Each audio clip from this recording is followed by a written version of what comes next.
Alhamdulillah, karena sudah jam 9 kita mulai ya.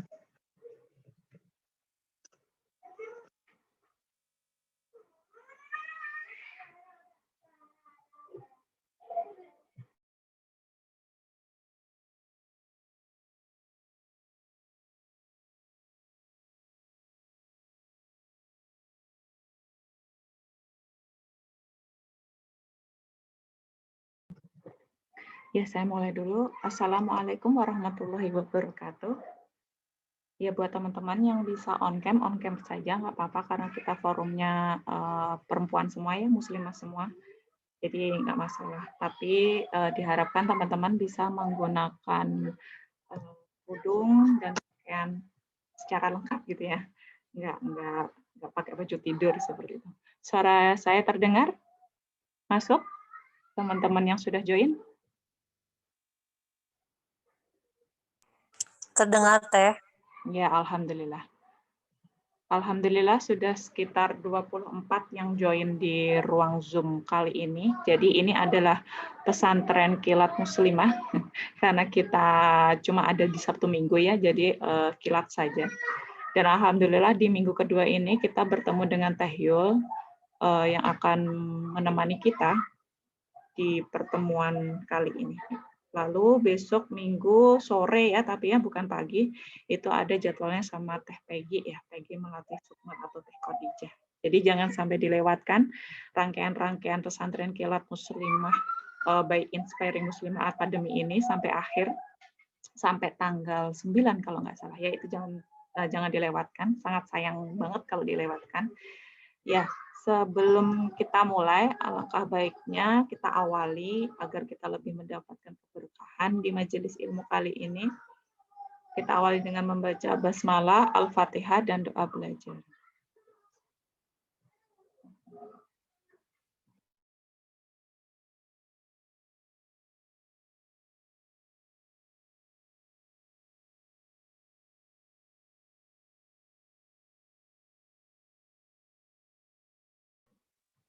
Ya, coba saya cek dulu apakah Teh Yulnya sudah join.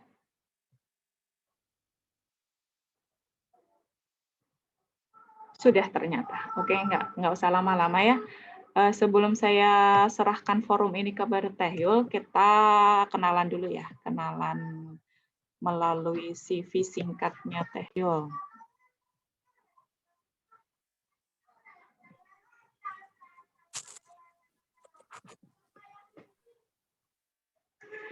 Kalau buat teman-teman yang sudah sering banget ikut kelas Inspiring Muslimah Academy, jadi nggak asing ya sama saya, sama Teh Yul, nggak akan pernah asing. Jadi beliau juga salah satu mentor sekaligus inisiator Inspiring Muslimah Academy. Dan alhamdulillah di Sanlat ini beliau juga bergabung untuk mengisi seperti itu. Jadi ini profil singkat beliau ya, bisa dibaca. Beliau bukan tinggal sih, aslinya itu ada di Cimahi, Bandung ya. Mohon maaf atau apabila ada suara-suara anak-anaknya karena masih ada di rumah.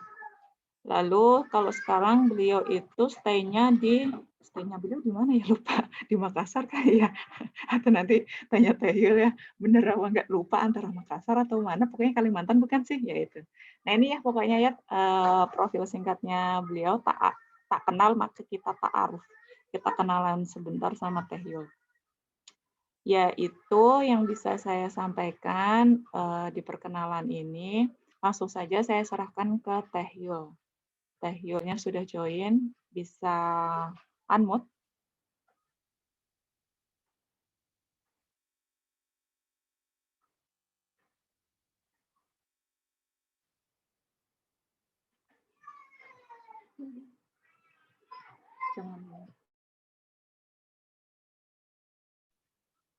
Ya, coba tes. Assalamualaikum warahmatullahi Waalaikumsalam. wabarakatuh.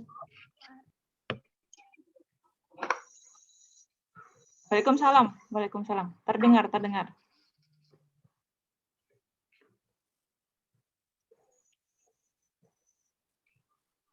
Ya, bisa lanjut. Ya. Dimulai Teh Silvi, Mbak Silvi. Ya langsung saja. Kita lagi ya. Iya, ini pesertanya bukan ini ya. Oh, teman-teman IMA juga ya? Gabungan lah, IMA dan segala macamnya. Ya. Ya, masih 28.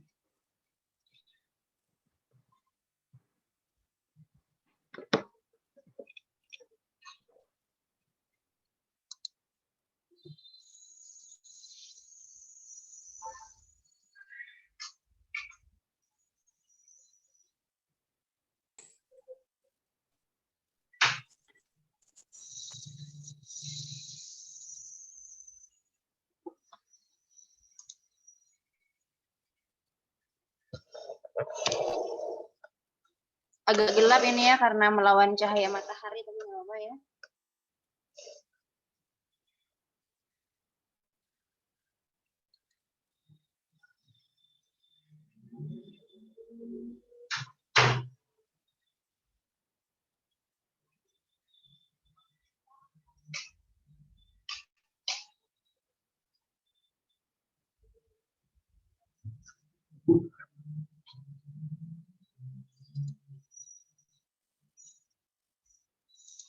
Ya, Bismillahirrahmanirrahim. Assalamualaikum warahmatullahi wabarakatuh. Waalaikumsalam warahmatullahi wabarakatuh. Alhamdulillah sudah ada 29 orang ya. Kita tanya dulu kabarnya pada pagi hari ini, apakah di bulan suci Ramadan pada pagi hari ini masih tetap semangat nih teman-teman ya. Kalau misalnya saya tanya apa kabarnya teman-teman, jawab ya, Alhamdulillah luar biasa, Allahu Akbar ya. Di unmute dulu dong, muka-mukanya nggak ada yang mau kelihatan cantiknya nih. Nggak ada mukanya nih, kalau ada yang bisa video. Ya, bismillahirrahmanirrahim. Apa kabar teman-teman semuanya? Alhamdulillah. Luar biasa. Allahu Akbar. Alhamdulillah, semoga tetap semangat ya di bulan suci Ramadan. Bisa diingatkan juga teman-temannya nih untuk join di pesantren kilat Inspiring Muslimah Academy pada pagi hari ini. Insya Allah pada pagi hari ini seperti yang disampaikan oleh Mbak Silvi dan sesuai dengan juga jadwal di poster ya teman-teman, kita akan bahas tentang millennial vibes gitu. Sebelumnya kita berdoa dulu. Innalhamdalillah nahmaduhu wa nasta'inuhu wa nastaghfiruh wa na'udzubillahi min syururi anfusina wa min sayyiati a'malina may yahdihillahu fala mudhillalah wa may yudhlil fala hadiyalah. Asyhadu an la ilaha illallah wahdahu la syarikalah wa asyhadu anna Muhammadan abduhu wa rasuluh la nabiyya ba'da. Alhamdulillahirabbil alamin. Segala puji bagi Allah Subhanahu wa taala yang telah memberikan kita kesempatan pada pagi hari ini, kenikmatan untuk dapat senantiasa mengkaji ilmu Islam pada pagi hari ini. Masya Allah, salah satu jalan yang sangat Allah ridhoin untuk menuju surganya Allah ya. Karena barang siapa yang sangat bersemangat nih teman-teman untuk senantiasa mencari ilmu, salah satu tiket ke surga itu sudah ada di tangan kayak gitu ya. Semangatnya teman-teman, terus meluangkan waktunya teman-teman, apalagi sekarang di masa bulan suci Ramadan yang Masya Allah pahalanya sangat berkali-kali lipat ya. Bahkan kita tahu gitu di salah satu hadis dikatakan bahwasanya pahala bagi orang-orang yang berpuasa, bahkan Allah itu menyiapkan surga yang dihias gitu teman-teman untuk orang-orang yang berpuasa. Jadi kalau misalnya nanti teman-teman melakukan puasa dengan amal yang sempurna, dengan niat yang sempurna, dengan syariat Allah yang sesuai dengan tuntunannya begitu ya. Nanti ketika di surga nanti akan melihat betapa indahnya surga ketika dihias untuk orang-orang yang berpuasa. Jadi kalau misalnya surga aja ya, bayangannya kan kalau misalnya nggak dihias pun sangat cantik ya, sangat luar biasa kata Allah. Tapi ini khusus untuk orang-orang yang berpuasa, bersemangat gitu ya, terus kemudian juga menjalaninya dengan lapang dada, keikhlasan gitu ya, maka Allah akan menghias surga untuk dirinya. Jadi terus semangat gitu menjalani hari-hari berpuasa. Semoga kita salah satu orang yang bisa masuk ke dalam pintu surga khusus untuk orang-orang yang berpuasa, insya Allah. Dan salawat serta salam juga semoga selalu terlimpah curah kepada Nabi besar Muhammad SAW, kepada keluarganya, para sahabatnya, para tabiin, dan tabiutnya, hingga semoga kita bisa berkumpul di surganya Allah nanti dengan mendapatkan syafaat Rasulullah yang kemudian Rasulullah berikan gitu ya kepada umat akhir zaman. Nah, kita adalah umat akhir zaman yang diberikan keistimewaan oleh Allah. Salah satunya adalah menjadi saudaranya Rasulullah gitu ya.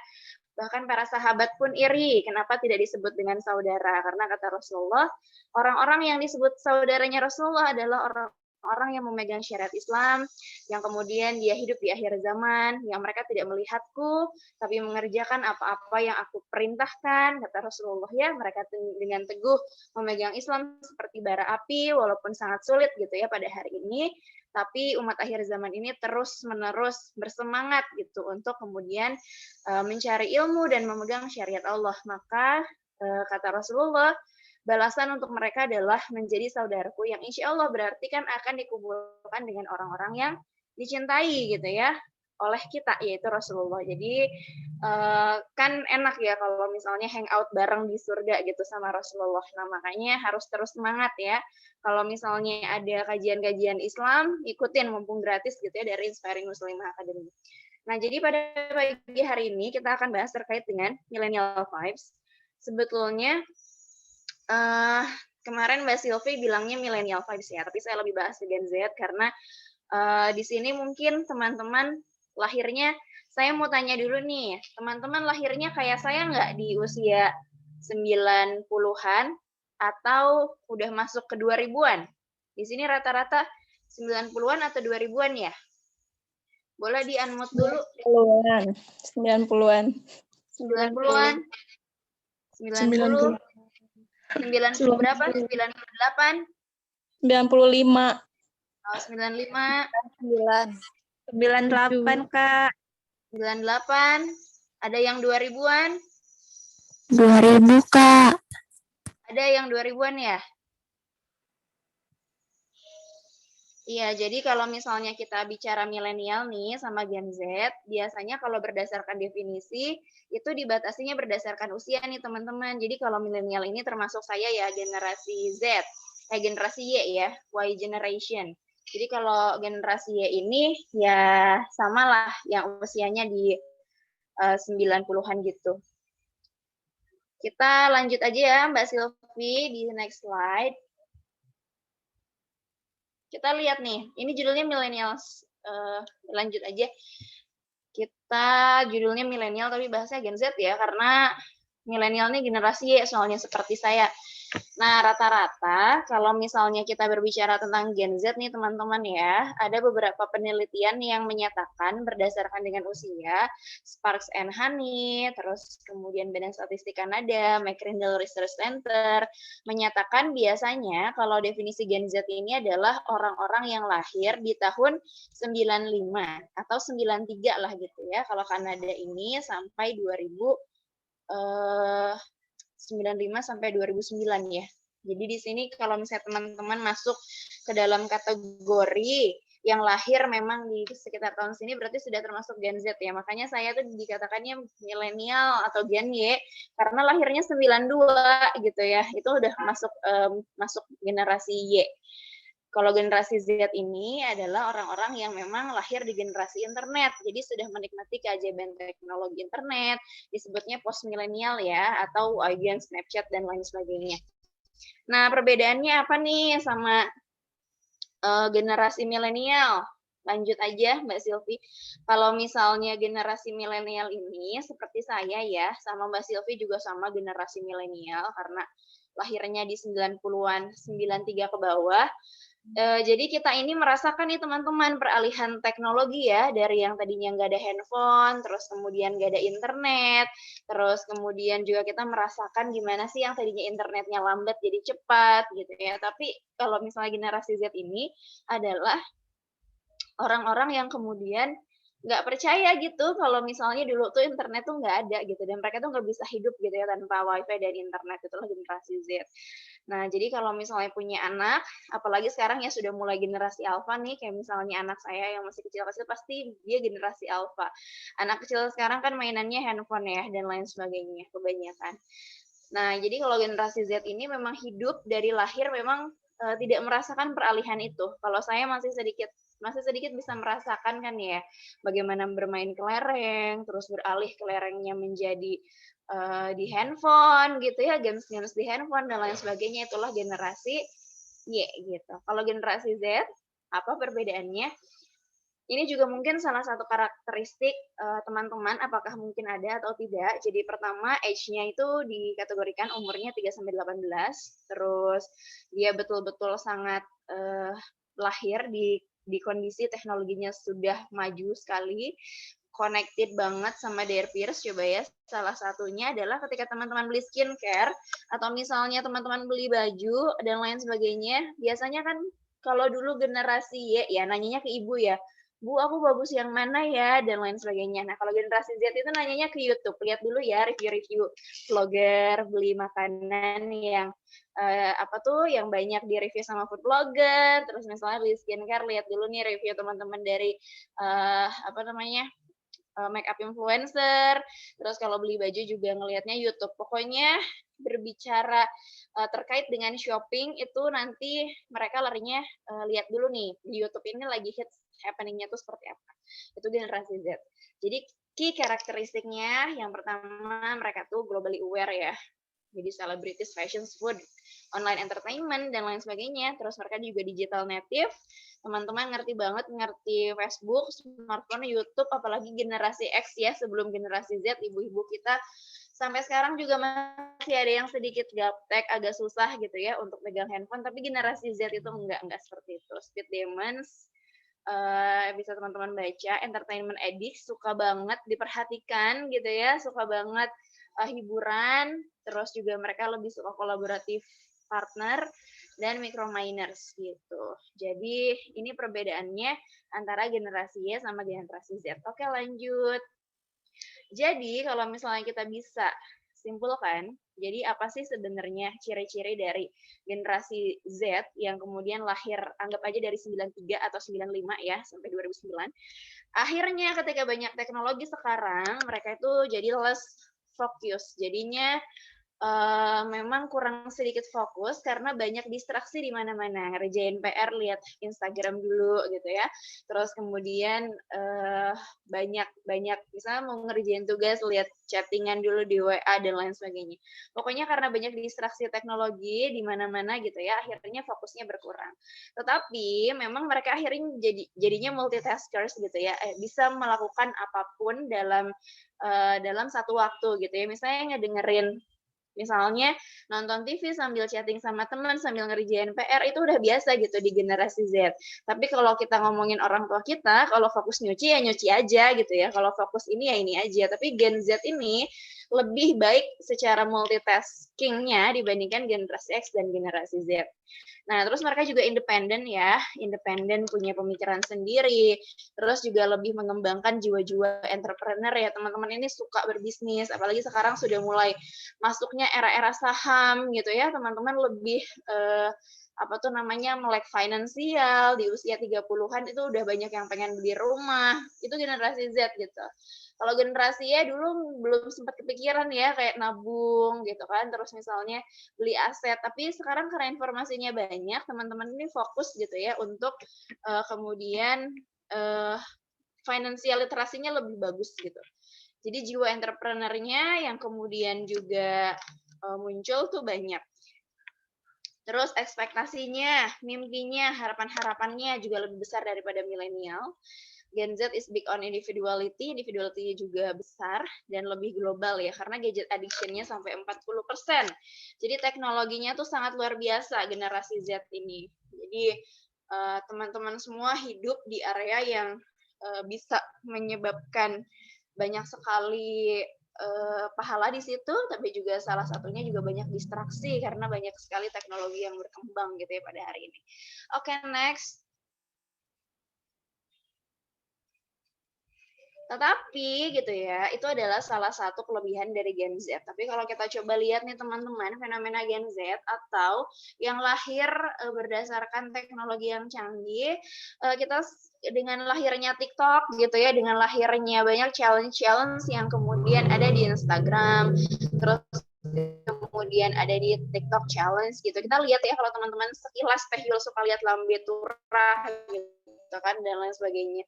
Sekarang itu banyak sekali akhirnya orang-orang yang berusaha viral tapi kemudian tidak memperhatikan apakah itu kemudian bisa membahayakan nyawanya atau kemudian itu baik untuk dirinya dan sekitarnya, apakah itu akan diikuti orang lain atau tidak gitu ya. Yang terakhir mungkin kasus dokter umum ya yang kemudian melakukan kayak semacam pelecehan kepada perempuan ya yang hamil, terus kemudian juga ada beberapa juga yang seperti itu. Akhirnya kan memperlihatkan bahwasannya generasi sekarang itu pintar, tapi ya memang dari segi education, dari segi etika lah seperti itu ya memang harus banyak belajar lagi kayak gitu ya karena nggak semua konten itu bisa dipublikasikan sebetulnya kan demikian.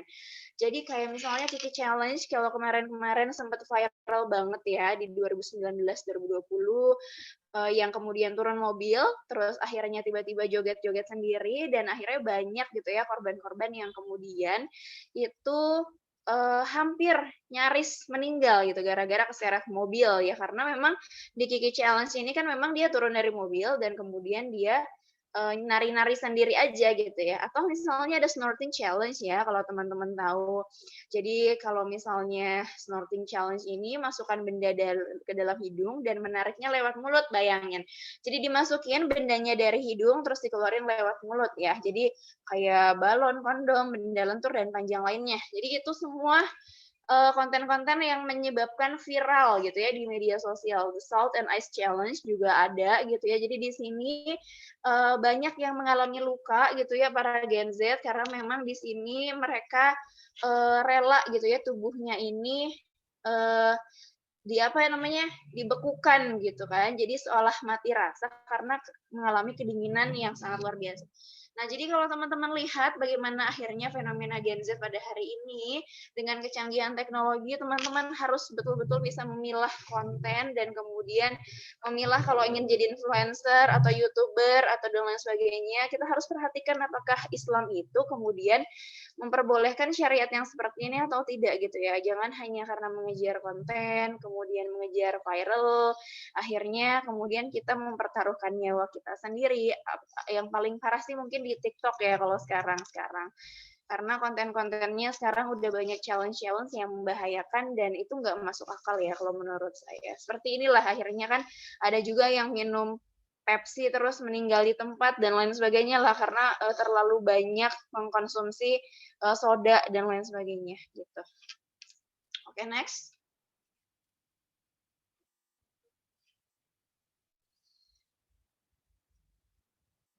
Ya, jadi tantangan dan peluang dari generasi Z ini adalah bagaimana teknologi ini memunculkan identitas teman-teman. Identitasnya bisa sangat kabur teman-teman ya, karena banyak sekali orang-orang yang ingin kita contoh dan lain sebagainya, teman-teman lebih banyak mengikuti selebgram dan influencer. Jadi betul-betul harus melihat kira-kira memang influencer atau selebgram ini memang betul-betul bisa membuat kita dekat nggak sih dengan Allah gitu ya, membuat kita semakin cinta nggak sama Rasul gitu. Tapi kalau misalnya memang kita melihat bahwa selebgram pada hari ini kan memang lebih banyak ke gaya hidup mewah ya. Nah, apakah kemudian itu bisa dicontoh atau tidak dan lain sebagainya gitu. Akhirnya peluang dan tantangan teman-teman ini adalah memilah kira-kira idola mana sih yang kemudian bisa teman-teman contoh atau konten-konten mana yang teman-teman bisa konsumsi dan lain sebagainya. Karena teknologi itu di sekitar kita. Oke, lanjut.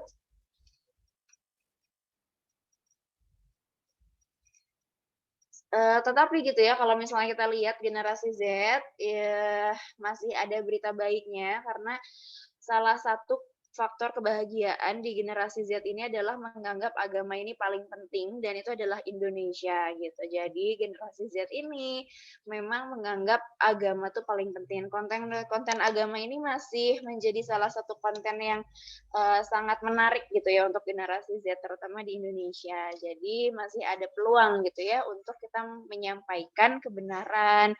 Terus kita juga berarti generasi Z ini masih selain konten-konten yang viral tadi ya masih banyak konsumsi terkait dengan Islam kayak gitu ya. Dan yang pertama adalah Indonesia 93% generasi Z-nya ini menganggap agama ini penting gitu. Oke, lanjut.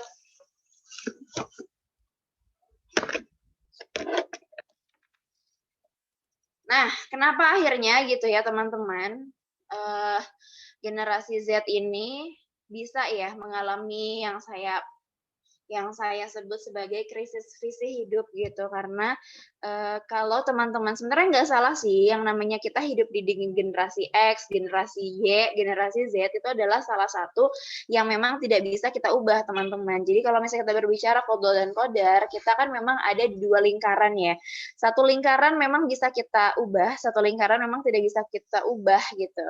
Yang misalnya yang bisa kita ubah akan dipertanggungjawabkan oleh Allah dan yang tidak bisa kita ubah tidak akan dipertanggungjawabkan di depan Allah. Contohnya, Allah itu tidak akan bertanya gitu ya, kenapa misalnya lahir tahun 92, kenapa misalnya matanya warna coklat, terus kenapa lahir dari ibu yang seperti ini, kenapa tinggalnya di sini. Nah, itu kan sesuatu yang di luar kemampuan kita ya. Terus misalnya kenapa kulitnya nggak putih, itu mah nggak akan ditanya gitu sebenarnya ya. Dan juga nggak akan dipertanggungjawabkan karena itu adalah sesuatu yang taken for granted, memang Allah sudah kasih. Tetapi akhirnya penyikapan kita terhadap sesuatu yang kemudian tidak bisa kita ubah itu yang kemudian Allah akan pertanyakan kepada kita nanti ketika kita bertemu dengan Allah. Nah, salah satunya adalah sebetulnya apa yang bisa kita ubah? Yang bisa kita ubah itu adalah visi hidup kita. Mau terlahir dari generasi apapun ya, mau generasi X, generasi Y, generasi Z, mau ada internet ataupun tidak, yang namanya seorang manusia dia tuh harus ngerti visi hidupnya itu sebetulnya mau kemana gitu ya. Jadi tidak masalah teman-teman misalnya terlahir di generasi Z, atau misalnya ya kenapa sih aku terlahir di generasi internet jadinya kan banyak dosa gitu ya, dikit-dikit lihat aurat, dikit-dikit apa. Kalau misalnya aku hidup di zaman sebelum ini mungkin aku lebih bisa menjaga mataku gitu ya dan lain sebagainya. Terus kemudian juga yang teman-teman sekarang memang alami gitu ya, memang itu adalah kode Allah, jadi tinggal kita memaksimalkan. Kalau sudah generasi Z ya terus gimana gitu kan. Jadi visi hidupnya tentu di zaman yang penuh dengan teknologi ini teman-teman harus betul-betul kuat gitu ya, lebih dari generasi-generasi sebelumnya. Karena yang pertama tadi banyak sekali challenge dan tantangan-tantangan yang terjadi di masa-masa pada hari ini gitu ya. Kalau salah menentukan idola, salah menentukan influencer, salah memilah konten itu nanti bisa membahayakan hidup kita gitu ya. Bahkan bisa jadi apa tuh namanya? Ya kecelakaan lah dalam hidup ini gitu ya, kalau misalnya salah konten dan lain sebagainya kan akhirnya viralnya cepat sekali, apalagi sifat netizen Indonesia ya, salah sedikit komennya langsung banyak gitu kan. Jadi yang pertama teman-teman harus memahami sebetulnya kita ini berasal dari mana sih, itu yang harus teman-teman jawab gitu ya. Tentu kita harus ingat bahwasanya Allah ini menciptakan kita dengan sebaik-baiknya bentuk, dengan sebaik-baiknya pemikiran, dan kita memiliki akal yang memang membedakan kita dari hewan gitu. Maka nanti ketika kita bertemu dengan Allah yang paling akan dipertanggungjawabkan adalah akal kita. Kita memang banyak sekali mengkonsumsi teknologi, tapi kita pun bisa mengelaborasi, kita pun juga bisa mengseleksi konten-konten yang bisa kita konsumsi dan tidak gitu ya. Jadi kita tahu berasal dari Allah, sehingga pertanyaan mendasarnya adalah untuk apa kita juga hidup di dunia, yaitu kita harus tahu gitu ya untuk beribadah kepada Allah Subhanahu wa taala. Jadi apapun yang kita kerjakan, teman-teman punya HP juga akan ditanya sama Allah, HP-nya buat apa gitu ya? Apakah buat nonton aja, atau misalnya HP-nya buat ngingetin orang, atau misalnya HP-nya untuk mengkonsumsi konten-konten yang bermanfaat dan lain sebagainya, atau misalnya untuk belajar desain dan lain sebagainya, itu kan berarti ditanya sama Allah ya, gadget-gadget kita, jadi saksi nanti, ini tuh ngapain aja sih gadgetnya, nanti dia juga bersaksi, kayak gitu. Jadi, intinya manfaatkan dengan sebaik-baiknya karena kita tahu bahwa kita ini terikat dengan aturan Allah Subhanahu wa taala karena kita adalah hamba. Nah, yang namanya hamba berarti kan dia adalah terikat ya dengan aturan-aturan Allah dimanapun teman-teman berada, gadgetnya pun apapun gitu ya. Ya ketika teman-teman main handphone ya ada Allah di situ. Ada malaikat yang senantiasa mencatat di kanan kirinya. Ini handphone digunakan untuk kebaikan atau keburukan gitu ya dan lain sebagainya. Nah, kita pun juga tahu bahwasanya setelah meninggal, perbedaan kita dengan orang-orang yang lain, yang punya ideologi lain, itu adalah kita akan mempertanggungjawabkan seluruh amal-amal kita di akhirat gitu ya, mau ke surga ataupun neraka. Jadi ada salah satu di Facebook yang lagi viral ya kemarin saya lihat, jadi dia itu cerita kalau temannya ini kan baru saja meninggal gitu ya. Terus si A ini yang dia punya teman yang meninggal, dia cerita ke Facebook bahwa dia bermimpi bahwa temannya ini yang meninggal nyamperin dia gitu dalam mimpinya. Terus temannya yang meninggal ini di mimpi bilang seperti ini, Ca, misalnya namanya Ica ya, Ca, apa namanya, Ca, alam kubur itu nggak seperti yang kamu bayangin gitu. Jadi mumpung Ramadan dimanfaatin sebaik-baiknya katanya gitu. Kamu nggak akan kuat di sini tuh udah beda banget dari apa yang kamu bayangin selama ini. Pokoknya jangan pernah nyesel gitu dengan apa-apa yang kamu lakukan. Makanya mumpung masih hidup, Ramadannya diperbaiki. Jadi saat dia pesan kayak gitu kan. Kemarin tuh agak viral di Facebook. Jadi setelah itu dia berusaha untuk memaksimalkan Ramadannya ya, karena kita itu sebetulnya kan nggak akan tahu gimana rasanya episode kematian kalau kita memang belum pernah mengalami kematian itu sendiri ya. Jadi banyak sekali orang-orang yang meninggal yang dia tuh meminta satu hari aja dihidupkan di dunia gitu ya, karena memang ingin mengubah seluruhnya gitu. Jadi sebelum terlambat ya memang kita harus menabung sebanyak-banyaknya gitu ya.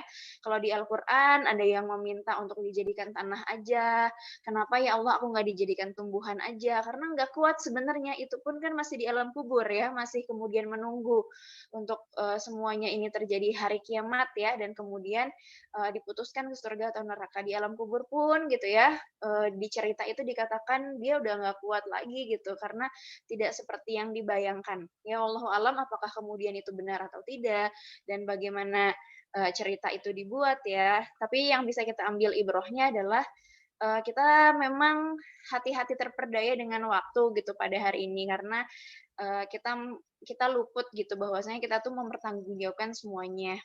Ya beda gitu ya dengan opa-opa Korea yang mereka nggak mengenal dengan istilah kembali ke kampung akhirat. Jadi mereka kalau misalnya bunuh diri, mereka yakin bahwa akan dikembalikan kalau baik menjadi sesuatu yang baik, kalau tidak baik amalannya akan dibangkitkan juga dengan sesuatu yang tidak baik ya, contohnya jadi hewan dan lain sebagainya gitu. Nah, kita kan tidak mengenal istilah reinkarnasi dan lain sebagainya. Jadi memang satu episode kehidupan dunia ini ya harus dimanfaatkan sebaik-baiknya. Nah, itulah visi hidupnya sebagai seorang muslimah, sebagai seorang hamba yang terikat ya dimanapun kapanpun, baik lagi gadgetan, baik lagi enggak, malaikat itu nggak akan pernah tidur gitu ya untuk mencatat seluruh amal-amal kita. Dan terlebih lagi pada saat puasa ya teman-teman, malaikat itu di kanan kiri kita terus mendoakan kita gitu. Jadi kalau misalnya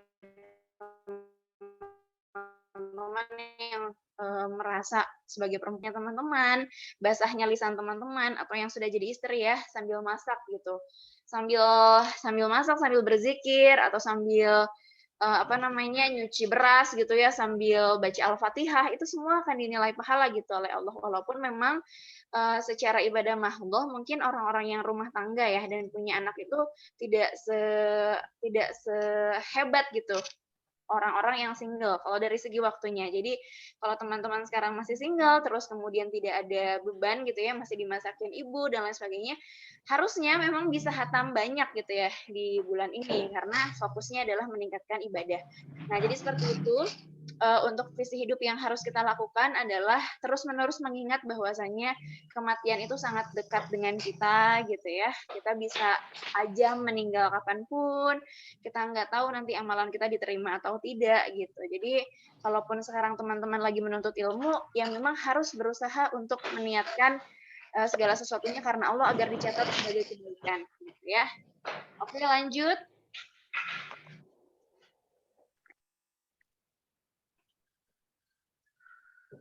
Nah, jadi kalau misalnya berbicara tentang role model, teman-teman ya, mencari influencer atau selebgram, tapi di dalam Islam itu memang sudah dicontohkan ya bahwasanya yang namanya seorang muslimah dia harus punya kepribadian yang khusus atau yang khas gitu ya, bahwasanya kepribadian dia adalah kepribadian yang berbeda dengan kepribadian ideologi yang lainnya.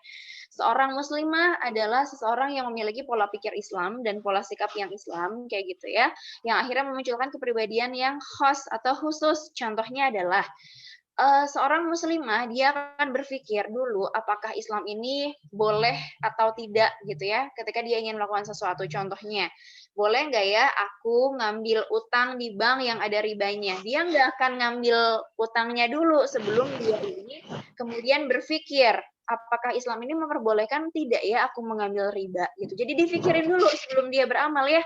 Itu yang namanya dalam Islam itu seperti itu. Sikap ini memang dimunculkan dari pola pikir yang sudah kemudian memang berpikir Islam ini diperbolehkan atau tidak ya. Baru kemudian muncul dalam pola sikapnya yang juga seperti itu. Nah,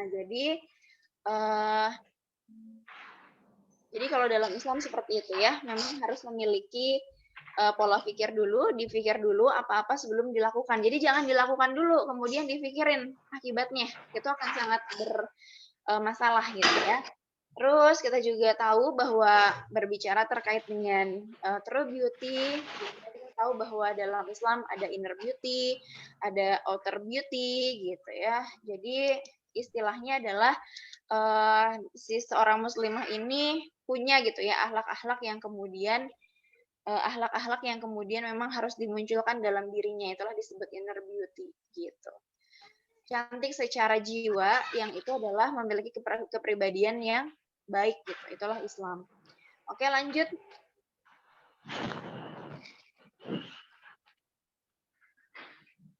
Ya, silahkan di-unmute dulu ya teman-teman. Kalau yang masih belum di-unmute. Ya, jadi salah satu yang harus menjadi trendsetter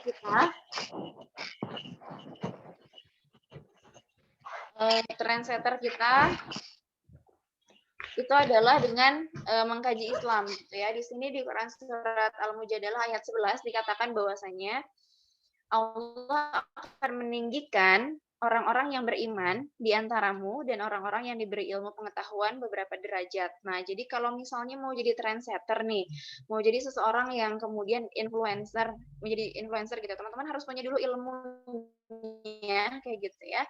Harus betul-betul tahu apakah dengan hati-hati sekali ya terhadap popularitas, hati-hati sekali terhadap teknologi pada hari ini gitu.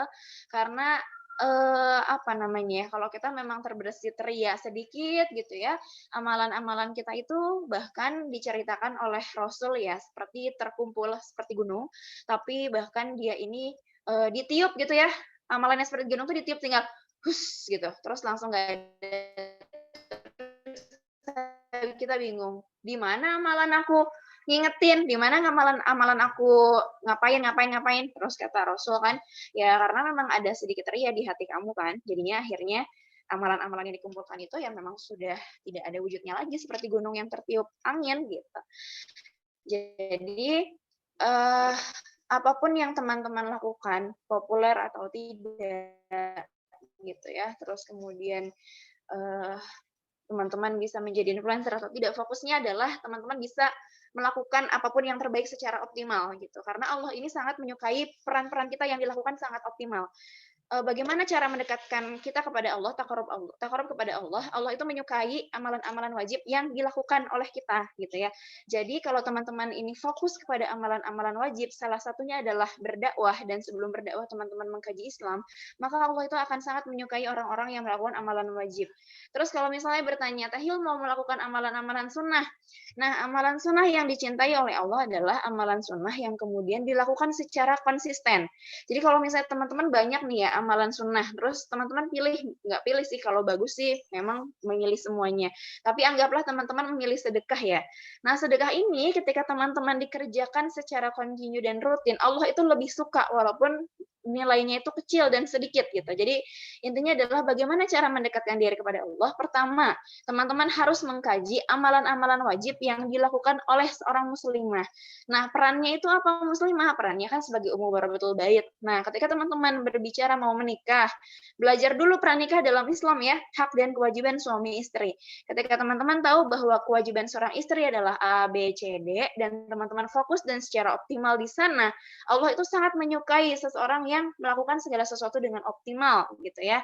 Terus yang kedua, ketika teman-teman berusaha untuk menjadi seseorang yang memang menjadi ummu ajil ya, artinya melakukan amalan dakwah, terus kemudian juga mencerdaskan umat. Teman-teman fokus di situ gitu ya, tidak fokus kepada terkenalnya.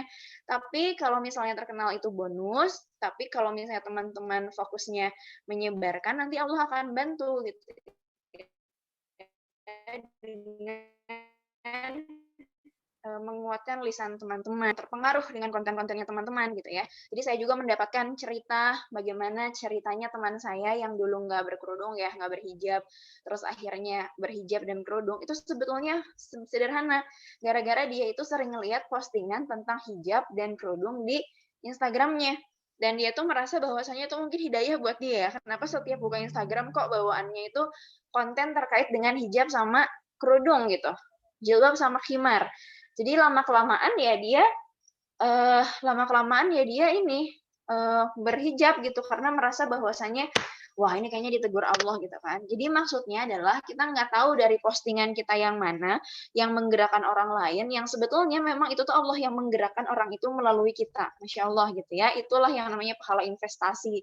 Kita nggak merasa ngapa-ngapain, tapi ternyata ketika nanti setelah meninggal, Allah menunjukkan pahalanya tuh banyak banget. Karena kita ternyata banyak orang yang terinfluence sama kita, walaupun kadang kita cuma nge-share sedikit gitu ya. Jadi intinya adalah lakukan sesuatu yang wajib, itu teman-teman lakukan dulu, baru kemudian yang sunnah tapi yang konsisten, itu Allah sangat suka sekali gitu. Nah, jadi teman-teman harus tahu nih peran muslimah itu seperti apa, terus perannya itu bagaimana kalau menjadi istri, menjadi ibu, menjadi anak, itu dulu harus clear, kepribadiannya muslimah seperti apa, baru kemudian dirinci amalan-amalan yang wajibnya seperti apa, termasuk juga salah satunya thalabul ilmi dan kemudian dakwah. Di sini dikatakan ya rafa'illah. Jadi maksudnya adalah ditinggikan gitu ya oleh Allah. Mau nggak sih kita kalau kita dipuji sama orang tua aja kita sangat senang ya, apalagi ini yang muji itu langsung Allah gitu, orang-orang beriman. Di antara kamu ketika diberi pengetahuan itu beberapa derajat. Jadi artinya ditolong kehidupan kita gitu ya. Terus kemudian Allah berikan kemudahan-kemudahan dalam hidup, lisannya mungkin bisa menggerakkan orang lain. Itulah orang-orang yang berilmu. Makanya kalau misalnya lagi halakoh gitu ya, atau misalnya lagi mengkaji ilmu, ada adab-adab yang kemudian harus dilakukan kepada guru. Karena ilmu itu memang tidak datang dari ilmu itu sendiri, teman-teman. Tapi keberkahan ilmu itu bisa datang dari guru kita. Contohnya adalah bagaimana kebiasaan orang-orang para sahabiah, atau misalnya orang-orang di Arab sekarang gitu ya, bahkan mereka ketika gurunya sebelum datang, itu nggak bermain-main dulu gitu ya. Jadi maksudnya ketika memang ada majelis ilmu, mereka isi dengan murojaah dulu atau baca Al-Quran dulu, dan nggak pernah ngomongin kejelekan gurunya gitu. Maksudnya yang namanya manusia pasti kan mungkin ada salahnya ya, tapi mereka tuh tidak berani untuk kemudian menjelek-jelekan guru atau menjelek-jelekan dosen, istilahnya menjelek-jelekan ulama, apalagi kayak gitu ya dengan ilmunya. Karena tahu yang namanya ilmu itu bisa berkah untuk dirinya, maksudnya diamalkan dengan sempurna. Itu juga karena ada peran guru di situ gitu ya. Makanya salah satu yang sering mungkin dimunculkan dalam adab-adab ketika bermajelis atau berilmu itu adalah ya hadirkan hati di situ, hadirkan secara full gitu agar walaupun lewat Zoom itu tapi keberkahan ilmu itu ada gitu dan itu memang bisa teman-teman salurkan ke yang lain gitu. Jadi mentang-mentang lewat Zoom gitu ya, terus akhirnya atau misalnya lewat WA, tapi akhirnya kan kita nggak memperhatikan adab itu. Tapi ternyata memang dalam Islam ya tetap harus diperhatikan, termasuk juga bagaimana kita memperlakukan guru kita gitu ya yang menyampaikan ilmu di dalamnya gitu. Ya lanjut.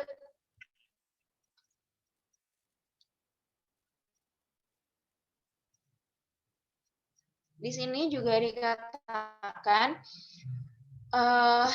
barang siapa yang menginginkan kehidupan dunia, maka ia harus memiliki ilmu. Jadi kalau teman-teman mau pintar secara dunia, harus ada ilmunya dulu. Dan kalau misalnya mau menginginkan kehidupan akhirat, itu pun juga harus dengan ilmu. Dan barang siapa yang menginginkan keduanya, maka itu pun harus dengan ilmu. Jadi teman-teman, menuntut ilmu itu sangat luar biasa di sisi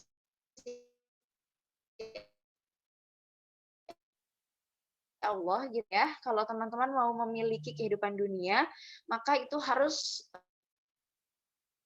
sungguh kuliah misalnya jadi dunia dengan ilmu keduniaan gitu yang akhirnya tuh lebih kepada fokus mencari akhirat. Nggak begitu juga, bahkan dalam Islam ya teman-teman harus optimal menjadi dokter yang optimal yang kemudian menolong Islam itu sangat bagus sekali.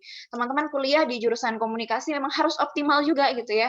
Dimanapun teman-teman berada itu harus dilakukan secara optimal, itu yang Allah suka gitu, jadi nggak setengah-setengah dan nggak fokus juga ke kehidupan akhirat aja gitu ya. Memang kehidupan akhirat juga harus butuh ilmu, tapi kalau teman-teman mencari kehidupan akhirat tentu ilmu dunia pun akan dapat gitu. Jadi intinya sebelum teman-teman melakukan apapun semuanya harus dihiasi dengan ilmu, karena kalau tanpa ilmu amalan itu bisa tidak tercapai secara sempurna ya, harus dengan ilmu dan keikhlasan. Jadi menuntut ilmu ini adalah kewajiban dan juga konsekuensi keimanan agar kita tuh mengetahui perintah dan larangan Allah. Bagaimana kita mau masuk surganya Allah ya ketika kita pun salah-salah dalam melakukan syariat. Yang kemarin Ini dari mana? ya, yang kemarin contohnya seperti misalnya fikih haidnya yang dibahas oleh Ima. Bagaimana akhirnya teman-teman mau menjalani sholat secara sempurna, bahkan misalnya untuk mandi wajib pun belum tahu caranya gitu ya, dan lain sebagainya. Makanya ketika ingin mendapatkan surganya Allah, harus ada ilmunya dulu gitu ya, belajar dulu terkait dengan fikihnya, atau belajar terkait dengan ilmu Islam, maka kemudian kita bisa gitu ya mendekatkan diri dengan surganya Allah, karena kita sesuai dengan apa tuh namanya, syariatnya Allah begitu. Dan ini juga sebagai konsekuensi keimanan kita agar kita tahu gitu ini sebetulnya ya memang seperti ini caranya gitu kan. Oke, lanjut.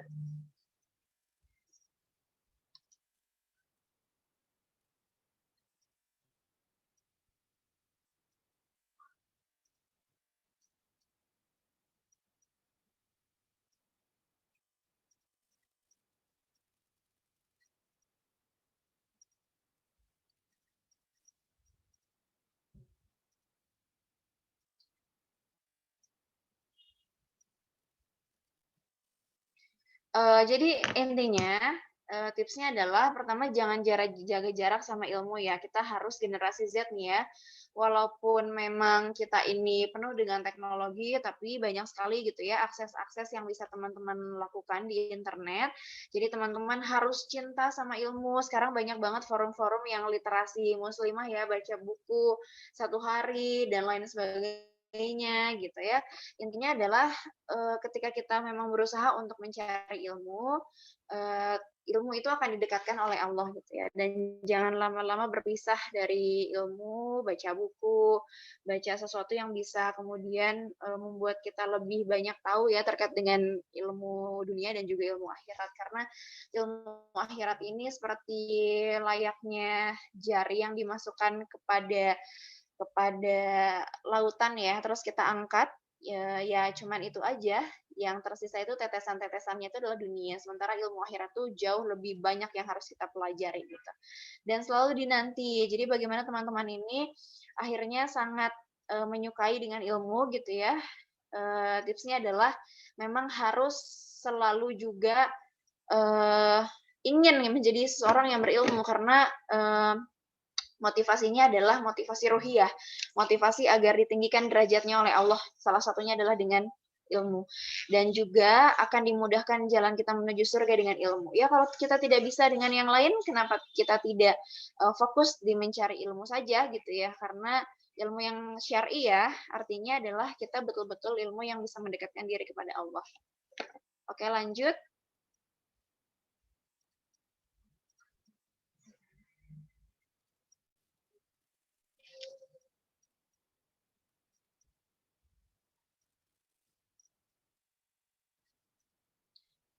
Jadi kalau teman-teman sekarang lagi kuliah, terus kemudian lagi pengen punya cita-cita jadi peneliti dan lain sebagainya, teman-teman juga harus bahasa Jawanya ya kuliah tenanan ngaji ra ketinggalan gitu loh. Maksudnya adalah kalau teman-teman kuliah ya dimaksimalkan kuliahnya ya. Kalau misalnya bisa cum laude atau misalnya dengan IPK yang maksimal dan lain sebagainya. Jadi nggak ada ceritanya ya misalnya aktivis muslimah tapi kemudian kuliahnya berantakan kayak gitu karena nggak bisa manajemen waktu. Nah seharusnya kan ketika teman-teman sudah ngaji nih, itu kan Islam itu banyak sekali membahas terkait dengan manajemen waktu atau misalnya kaidah aulawiyat ya, bagaimana kita memaksimalkan potensi yang wajib, terus kemudian yang sunnah dan yang mubah gitu. Dan kalau misalnya kita mau menjadi seseorang yang dicintai sama Allah, berarti kita pun bisa memilah aktivitas-aktivitas yang mubah itu seperti apa. Nah, aktivitas mubah, apalagi sekarang Gen Z di internet itu banyak sekali, tinggal nonton YouTube, tinggal buka Instagram gitu ya, semuanya itu bisa kita akses gitu. Nah, makanya kan kita bisa memfilter gitu, kira-kira mana sih yang bisa kita tonton, yang bisa mendekatkan sama Allah ataupun tidak dan lain sebagainya gitu ya. Jadi intinya teman-teman harus fokus di kuliahnya juga gitu ya, harus fokus di akademiknya juga. Tapi kalau teman-teman pengen jadi generasi Z yang luar biasa, yang beda sama yang lain, ya teman-teman harus tetap ngaji gitu ya, harus tetap mencari ilmu walaupun sekarang masa-masanya tuh Zoom ya, masa-masanya WA. Tapi nggak apa-apa gitu ya, karena teman-teman juga tetap bisa mencari ilmu di situ. Jadi nggak ada bahasa kalau misalnya berantakan kuliahnya atau bahkan karena fokus kuliah nggak ngaji. Nah ini tuh sama-sama wajib. Nah yang wajib itu jangan dibenturkan. Mencari ilmu Islam dan kemudian fokus di ilmu dunia itu adalah dua-duanya itu wajib dalam Islam. Jadi ketika menghadapi situasi yang sama-sama wajib, dua-duanya harus dioptimalkan kayak gitu ya. Oke lanjut.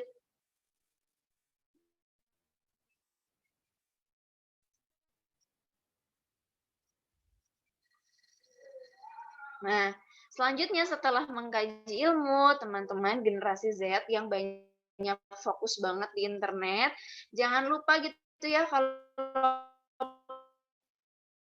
punya potensi desain, kalau misalnya punya potensi saya ada Hijratuna nih, Mbak Silvi juga ada Muslimah Move Up dan kita buat juga Inspiring Muslimah. Terus misalnya teman-teman suka menulis dan pengen disalurkan ke komunitas gitu ya, karena saya punya komunitas, Mbak Silvi punya komunitas.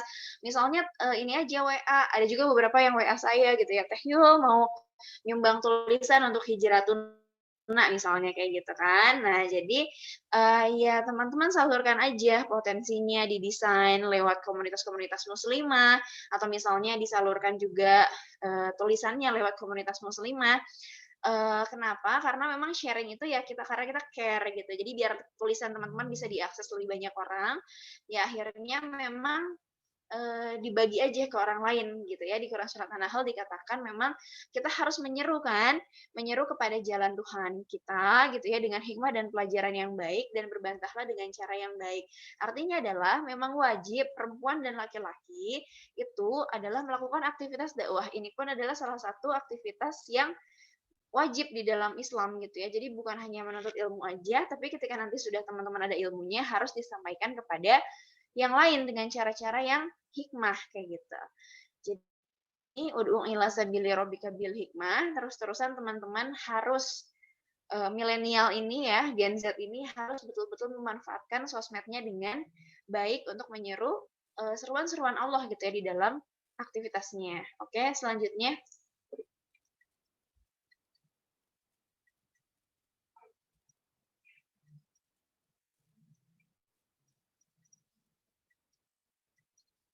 di Quran surat At-Taubah ayat 71 dikatakan, wal mu'minun wal mu'minat. Di sini kan dikatakan orang-orang yang beriman, lelaki dan perempuan. Jadi hanya aktivitas menyeru itu tidak hanya aktivitas laki-laki ya, tapi juga memang perempuan. Dikatakan ba'duhum, sebagian dari mereka itu aulia ba'din. Jadi memang penolong bagi sebagian yang lain.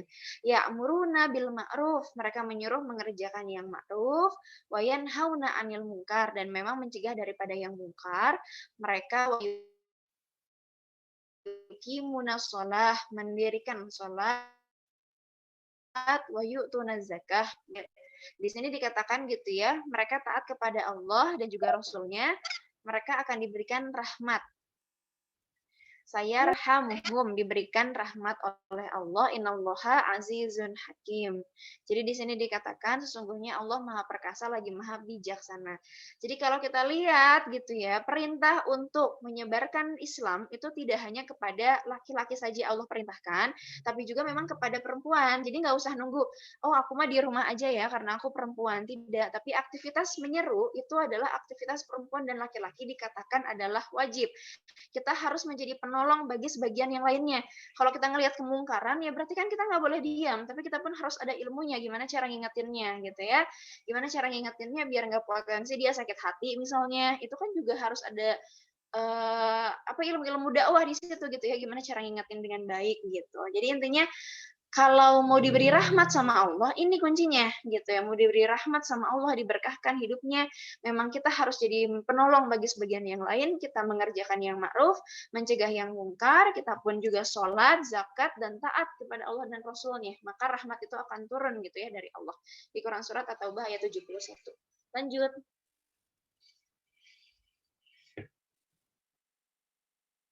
Nah, siapa saja yang menyeru manusia pada petunjuk Islam, dia pasti akan mendapatkan pahala sebagaimana pahala yang diperoleh orang yang mengikuti petunjuk itu tanpa mengurangi sedikit pun pahalanya. Artinya yang tadi saya bilang pahala investasi, kadang-kadang ya kita itu memang nanti mungkin di akhirat nggak apa maksudnya kita nggak tahu itu tuh amalan siapa gitu ya, tapi kok tiba-tiba misalnya banyak. Nah, ternyata banyak orang yang tertunjuki sama kita gitu ya. Karena mereka itu mendapatkan petunjuk melalui kita, maka pahala yang didapatkan oleh orang tersebut itu sama dan tidak dikurangi oleh Allah untuk kita. Jadi maksudnya ini adalah sebuah kabar gembira gitu ya dari Allah kepada kita bahwasannya jangan menyerah untuk berbuat kebaikan dan menyerukan kepada kebaikan karena pahalanya itu tidak akan dikurangi sedikit pun. Nah, jadi betapa banyaknya gitu ya pahala yang akan kita dapatkan kalau teman-teman fokus untuk memberikan ilmu-ilmu Islam di dalam teknologinya teman-teman, di dalam Instagram, Facebook, apalagi yang bisa desain gitu ya. Kita nggak tahu nanti dari desain yang mana gitu orang-orang itu akan tertunjuki oleh kita gitu. Oke, lanjut.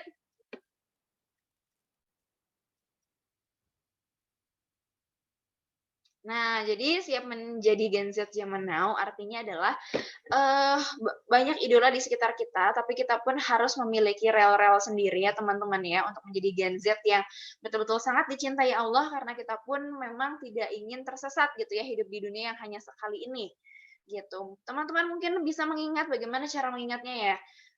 Lihat kalau misalnya punya teman yang sudah mendahului kita gitu, kita ingat-ingat gitu. Karena banyak sekali orang-orang yang sudah meninggal pun ingin dibangkitkan. Kita yang masih punya kesempatan hidup di dunia artinya ingin Allah itu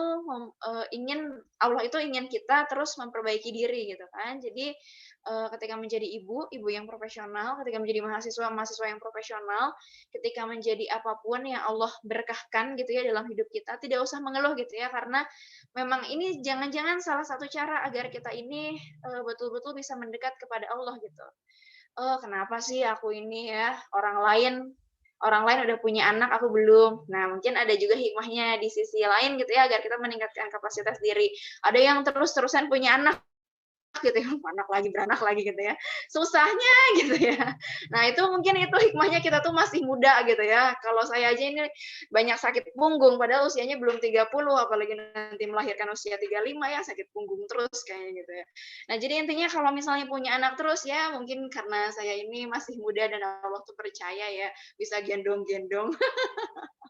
Kalau udah tua mungkin banyak sakitnya. Pokoknya intinya banyaklah yang ingin Allah sampaikan kepada kita ya. Kenapa ya aku ini uh, kok kayak gini banget hidup aku. Jadi kadang-kadang sosial media tuh membuat kita tuh selalu kenapa gitu, kenapa hidup aku tuh begini begitu, dan lain sebagainya. Nah, tapi intinya adalah ketika kita punya ilmu Islam gitu ya, kita menyadari qada dan qadarnya Allah, kita tuh nggak akan seperti itu. Kita akan betul-betul memaksimalkan apa yang Allah kasih gitu ya. Walaupun saat ini memang kita seperti ini takdirnya ya. Kemarin tuh setiap kajian memang selalu seperti itu. Aduh, Teh Yul. Aduh, udah kuliah jauh-jauh ya, tinggi-tinggi jadi ibu rumah tangga, kuliah ke luar negeri lagi, pasti kayak gitu. Orang-orang tuh bilangnya kayak gitu ya. Oh ya udahlah, memang dimanfaatkan dan maksimalkan. Emang sekarang jatahnya jadi ibu rumah tangga ya. Siapa tahu suatu saat nanti kan bisa menimba ilmu yang lain gitu kan. Teman-teman yang lain pun demikian gitu. Kalau sekarang saatnya menjadi ibu rumah tangga, ya jadi ibu rumah tangga yang profesional aja gitu. Mumpung masih ada waktu dan kesempatan. Jadi intinya kita taat sama Allah tapi kita hebat juga gitu ya. Jadi jangan sampai karena merasa ingin mengkaji Islam terus akhirnya kuliahnya keteteran dan lain sebagainya, kejar ilmu setinggi akhirat terus menerus gitu ya, memaksimalkan potensi diri kita dimanapun kita berada. Yang namanya skill itu teman-teman bisa di-upgrade gitu ya. Saya sudah karena saya ini di bidang fashion juga ya, usaha ya. Banyak teman-teman saya dulu yang nggak passion di bisnis ya, yang merasa bahwasanya oh saya tuh nggak bisa jualan. Ternyata sekarang coba omsetnya banyak. Jadi ternyata kayak skill bisnis, skill yang lain-lain itu sebenarnya bisa semua di-upgrade sama teman-teman. Apalagi media belajarnya banyak gitu kan. Jadi nggak usah terlalu fokus gitu ya. Itu bukan passion aku teh nulis, bukan passion aku teh apa namanya berdagang gitu ya. Dicoba dulu aja gitu ya. Karena kita nggak tahu ternyata kita itu bisa di mana gitu kalau belum dicoba ya. Jadi intinya adalah Gen Z yang sekarang itu multitasking, tapi juga taat gitu ya sama Allah insya Allah. Ya seperti itu ya Mbak Silvi yang bisa saya sampaikan. Sudah jam 11. Terima kasih atas waktunya teman-teman. Saya kembalikan kepada Mbak Silvi selaku moderator. Wassalamualaikum warahmatullahi wabarakatuh.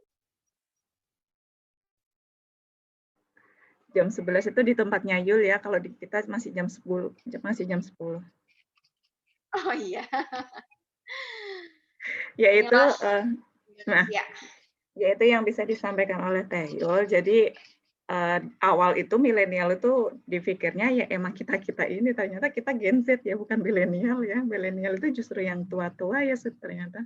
Oke, ilmu baru lagi. Ya, ini langsung saja dibuka pertanyaan. Silahkan teman-teman kalau ingin bertanya langsung bisa, langsung saja bisa ngomong, atau kalau malu berbicara bisa lewat chatting. Ada yang ingin didiskusikan sebelum kita akhiri? Waktu kita masih sampai jam 10:30, tenang saja. Masih ada beberapa menit kemudian. Tadi itu saya salah nggak sih, dirimu ada di Makassar atau di mana ya? Selalu lupa memperkenalkan. Betul, di Makassar. Iya benar ya, Makassar ya. Biasanya ada di Makassar. Di sini ada geng Wita nggak ini atau geng WIB semua ini? WIB deh sepertinya. Aduh, kalau geng WIB lagi ngantuk-ngantuknya ya. Jam 10 ya, jam 10. Tapi tetap fokus kalau ngelihat ini, konsentrasinya pada fokus. Dan alhamdulillah semakin bertambah. Ya, terima kasih ya buat teman-teman yang masih meluangkan waktunya. Seperti itu. Ada yang ingin didiskusikan? Jadi, oh ya ada.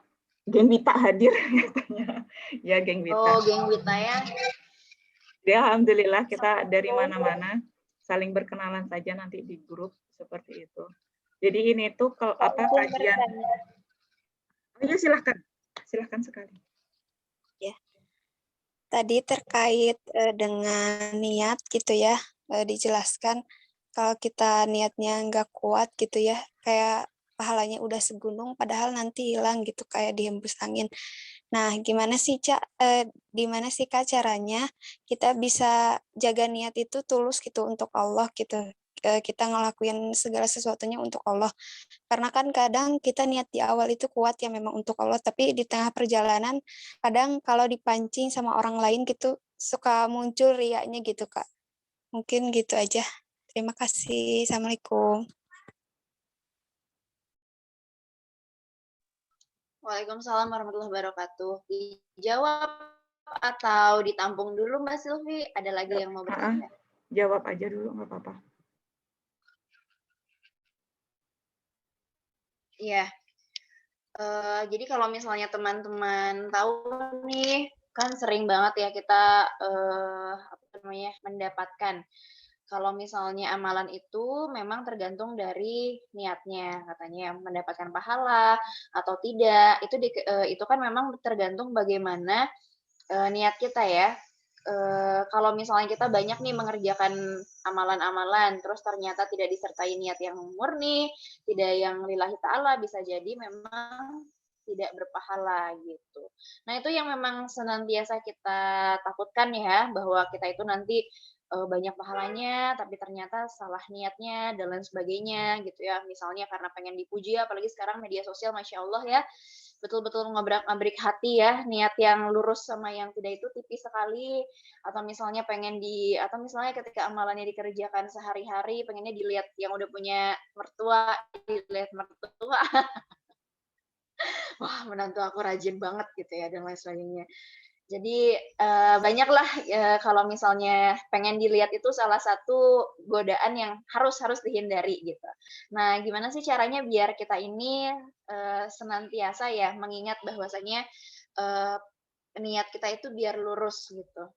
Jadi pertama kita harus ingat gitu bahwasanya kalau melakukan amal itu disertai dengan niat karena Allah. Jadi ingat bahwasanya jangan amalan kita ini terhapus karena ria. Jadi maksudnya selalu dibersihkan, diluruskan gitu ya, diperjamkan mata, muhasabah dulu. Ini saya lakukan karena apa ya? Jadi kalau misalnya saya pernah ngisi ya di salah satu forum, jadi kayak ada jurnal niat gitu ya. Kita buat jurnal niat.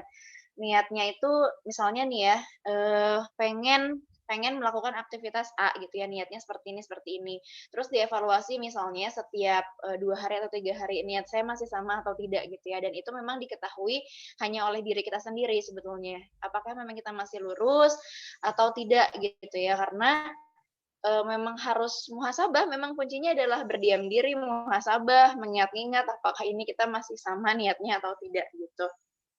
Nah, kalau misalnya kita ternyata model orang yang sangat takut gitu ya terhadap ibadah kita, misalnya takut dan lain sebagainya, sebenarnya bisa pakai cara ya ibadahnya sementara ini ya dilakukan dengan cara sembunyi dulu misalnya kayak gitu ya, karena takut biar membiasakan diri amalan-amalannya itu tidak dilihat sama orang lain misalnya kayak gitu, karena misalnya takut dan lain sebagainya. Tapi kalau misalnya teman-teman sudah memasuki tahap yang lebih lanjut ya, jadi ibadah dilihat orang lain pun kalau misalnya fokusnya ke Allah dan terus-terusan muhasabah mengingat diri gitu ya, ya memang nggak masalah sih ibadah dilihat orang lain juga gitu, asalkan memang teman-teman sudah melalui tahap itu gitu, tahap bahwasanya selalu mengingat bahwa ini tuh saya bukan karena ingin dilihat orang lain, karena fokus saya tuh ke Allah dan lain sebagainya gitu ya. Nah terus selanjutnya teman-teman juga bisa melakukan muhasabah, khawatir gitu ya bahwasanya amal ini ditolak. Jadi maksudnya teman-teman harus betul-betul menjaga hati gitu ya, takut karena ditolak gitu ya sama Allah, tidak diterima, terus menghindari juga amalan-amalan yang kemudian menyebabkan amal ini tidak diterima ya, seperti mengungkit-ungkit, ria, dan lain sebagainya gitu. Jadi intinya adalah teman-teman harus fokus gitu ya kepada amalannya, niatnya banyak muhasabah, membuat jurnal niat gitu ya, agar teman-teman bisa mengevaluasi kira-kira ini saya masih di jalur yang sama atau tidak. Terus kemudian juga teman-teman berdoa gitu ya kepada Allah agar niatnya senantiasa diluruskan gitu, karena seperti Rasulullah pun juga masih berdoa ya agar dijaga keistiqomahannya, agar dijaga niatnya gitu ya, agar kemudian selalu ditolong sama Allah gitu. Jadi wajar kalau misalnya ada bisikan-bisikan sedikit gitu ya, karena itu kan bisikan setan ya yang pengen dipuji dan lain sebagainya. Tapi kalau sudah ada terlintas seperti itu, langsung kita tutup mata gitu ya, muhasabah, jangan-jangan nih saya ngelakuinnya karena apa? Kalau karena khawatir, ya lakukan sembunyi-sembunyi, lakukan juga muhasabah gitu ya, lakukan juga ibadah sendiri. Nah itu ketika sudah kuat ya bisa kemudian teman-teman bisa fokus ke ibadah yang selanjutnya gitu ya. Jadi jangan lupa setiap mengucapkan aktivitas mengucap bismillah gitu ya, agar kemudian dijaga sama Allah niatnya, dan setelah selesai mengucapkan alhamdulillah, agar kemudian setan itu tidak mengganggu seluruh aktivitas kita gitu ya. Jadi intinya kebaikan apapun yang kita lakukan itu kita kan semuanya itu atas izin Allah gitu ya, bisa melakukan seperti ini itu atas izin Allah, dan semoga Allah menjaga aktivitas kita itu dari unsur riya yang kemudian akan tadi ya namanya menghapuskan amalan-amalan kita seperti gunung tertiup angin. Ya Allah alam bisawab. Ya, tadi yang bertanya Nenden ya. Sudah jelas? Teteh mau bertanya teh. Alhamdulillah. Terima kasih Oh ya, jawabannya. ya Nenden, terima kasih juga. Sekarang Kak Alfa ya, ya silahkan bisa langsung. Baru nanti kita ke chat ya. Ya. Assalamualaikum warahmatullahi wabarakatuh. Waalaikumsalam warahmatullahi wabarakatuh. Ini saya Assalamualaikum warahmatullahi wabarakatuh. Teh, saya tadi masuknya telat. Yang saya ingin tanyakan, bagaimana cara menggali potensi diri gitu. Terkadang kalau misalkan udah menjadi ibu rumah tangga itu jadi bingung gitu. Apa nih potensi diri itu yang saya passionnya itu di mana gitu. Kadang kan jenuh gitu ya, ada rasa jenuh juga gitu. Kalau misalkan kita itu kan plek jadi ibu rumah tangga gitu. Nah, jadi pengen bagaimana cara menggali gitu biar kita nggak jenuh gitu. Ada hal lain dari diri kita itu yang bisa kita jadikan passion kita gitu supaya hidup teh nggak dapur kasur dan sumur aja gitu. Jadi apa gitu. Jadi terkadang bingung kan kalau misalkan riwuh gitu, terus harus apa gitu, harus gimana saya ini harus jadi bagaimana gitu. Itu jadi suka bingung gitu. Cara menemukan potensi menggali supaya saya teh ini loh passion saya itu ini gitu. Karena suka ini jadi bingung juga gitu. Gitu. Kata Nuhan. Iya, ya bisa langsung saja. Iya. Mbak Alfa nih kayaknya yang ikutan Fikih Haid kemarin ya Mbak Alfa ya? Iya, Ya. betul. Itu Alfa itu nama putri saya. Barusan belum diganti. Saya Ida. Namanya siapa Teh? Ida. Ibu Ida. Oh, Aida, iya. Sundanis banget ya, jadi kangen ke Bandung kalau ngedengar suara Teteh. Cianjur.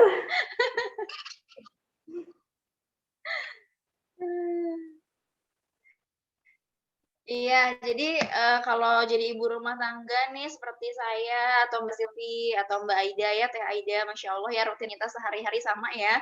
Kadang tuh malam udah ngebayangin lagi ya, besok mandiin, gantiin popok, masak, terus nyuci, nyapu, ngepel gitu aja ya. Terus malam tidurin, besoknya gitu lagi. Apalagi Mbak Silvi itu anaknya 3, dimandiin 3-3-nya pagi-pagi. Rutinitas sehari-hari. Ulang gitu. Dibersihin, dimandiin, digantiin, pokoknya iya, jadi kalau misalnya jadi ibu rumah tangga seperti itulah. Jadi yang pertama kalau saran saya sih kemarin saya baru aja kajian di bisnis saya, terus ada yang cerita gimana nih rasanya berbisnis sambil rumah tangga kan kayak gitu ya. Ternyata ada orang yang me time-nya itu dia beres-beres Bu gitu ya. Dia tuh beres-beres me time-nya itu ternyata. Jadi biasanya kan kalau orang me time itu rebahan istirahat gitu ya karena capek. Tapi dia tuh ternyata memiliki potensi dirinya itu ketika me time adalah ngelihat rumah rapi Bu gitu ya beres-beres. Jadi sekarang tuh kan kayak ada metode KonMari style dan lain sebagainya ya. Banyak ibu-ibu sekarang yang lagi menggali passion di dunia beres-beres gitu kan. Nah, itu ternyata juga bisa jadi salah satu ajang refreshing biar nggak stres ya. Beres-beres rumah zaman sekarang tuh ternyata menyenangkan gitu ya. Kalau zaman dulu mah kan kayaknya nggak ada stylenya ya, asal beberes aja kan niruin gaya orang tua, tapi sekarang tuh kan bisa langsung upload Instagram. KonMari style Bayu Rahmawati gitu kan. Jadi intinya adalah walaupun kita ibu rumah tangga, tapi coba dioptimalkan kira-kira kita tuh suka di mana ya Ibu ya. Kayak misalnya teman saya tuh suka sekali ternyata beres-beres. Nah, dia tuh menggali banyak gaya dari beres-beres, kayak misalnya dia coba gaya KonMari style, gaya apa, dan ternyata dia itu bisa jadi kayak apa ya, kayak senang aja gitu hidupnya. Jadi nggak mikirin kayak habis nidurin anak begini nggak jadi stres karena beres-beres itu me time-nya dia gitu. Nah, saran saya sih me time-nya Bu Aida ini kira-kira apa nih yang bisa ngebantu biar nggak stres sekaligus juga passion-nya seperti apa kayak gitu ya. Jadi kalau misalnya sudah menemukan itu nanti ngerjainnya tuh enak gitu. ngerjainnya itu kayak sekalian saya istirahat dari rutinitas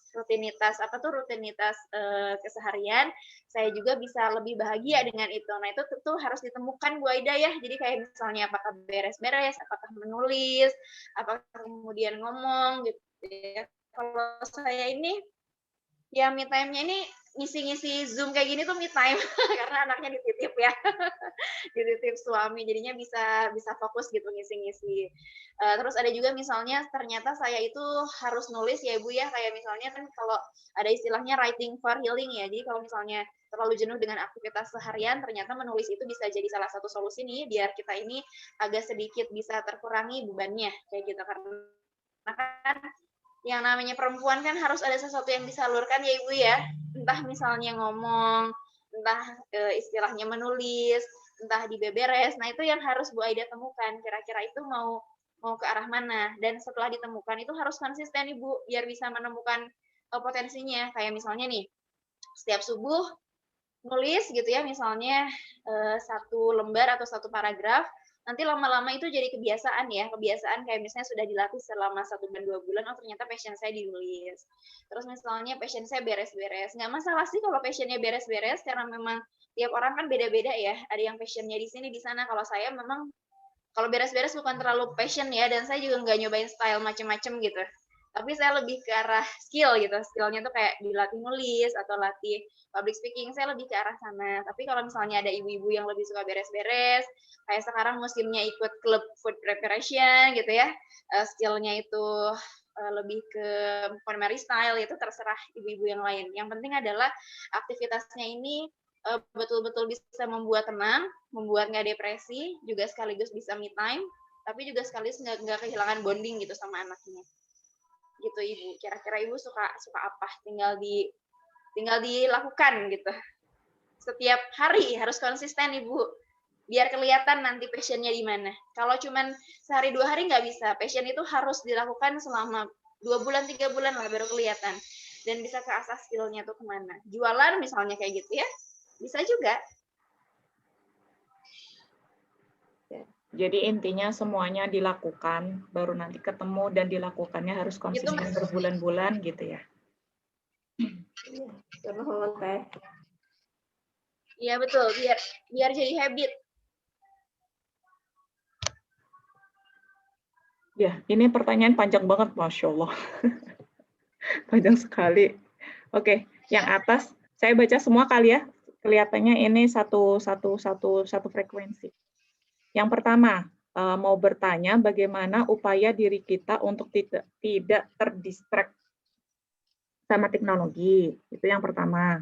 Terus yang kedua, bagaimana menyikapi yang saat ini kan teknologi sudah berkembang sangat pesat. Jual beli pun bisa dilakukan via online. Nah, sebagai penjual online, misalkan biasanya kan harus tampil ya di depan kamera, tapi tidak bisa dipungkiri kalau ingin tampil di depan kamera kan sebagai perempuan pasti juga kita memperhatikan penampilan. Nah, ini bisa jadi lebih dekat ke ujub, mau dipuji, memuji diri sendiri gitu. Nah, itu bagaimana? Apakah demikian? Lalu artis-artis yang insya Allah soleha juga banyak yang mengekspos diri untuk mencari rezeki, misal. Padahal kita juga sudah pernah diajar dalam Islam kalau ada yang tergoda dengan wajah atau penampilan kita, walaupun tanpa kita sengaja bisa menjadi dosa jariah. Ya. Ya bisa dikatakan selebgram kali ya, dapat endorse gitu. Ya enggak sih? Iya, yang pertama, tetap ya kita harus menyadari bahwasanya kita ini hidup di generasi revolusi 4.0 ya, revolusi industri. Mau nggak mau, teknologi itu sudah mendistraksi semua dari kehidupan kita. Kayak misalnya dulu penjaga tol ya, penjaga tol itu masih berbentuk manusia gitu. Sekarang semuanya pakai mesin. Jadi mesin-mesin dan lain sebagainya diciptakan gitu ya memang untuk memudahkan manusia. Tetapi jangan lupa gitu bahwasanya sepintar-pintarnya mesin, sepintar-pintarnya teknologi itu tetap buatan kita gitu, hasil dari akal kita, hasil dari cipta karya kita. Makanya kalau misalnya kita berupaya gitu ya agar kita tidak terdistract dengan teknologi, kita harus menyadari bahwasanya itu tuh semua buatan kita dan ada di tangan kita. Kita bisa handle itu gitu ya. Kayak misalnya handphone gitu ya. Kita yang betul-betul harus bisa membatasi diri dengan jadwal gitu. Kalau misalnya teman-teman tidak bisa membatasi diri ya, kayak misalnya kan kalau kita misalnya gini, mau buka Instagram tujuannya tuh misalnya mau beli baju, tapi ternyata ngelihat postingan artis gitu ya lagi ada masalah rumah tangga, ngikutin dulu gitu ya. Terus udah kayak gitu biasa ya kalau ternyata netizen Indonesia ada juga yang tipikal gini, misalnya nonton drama Korea sampai betul-betul dicari itu ya di Wikipedia misalnya nama artisnya. Terus misalnya kayak biodatanya. Jadi itu kan ngabisin waktu tuh ya dan lain sebagainya.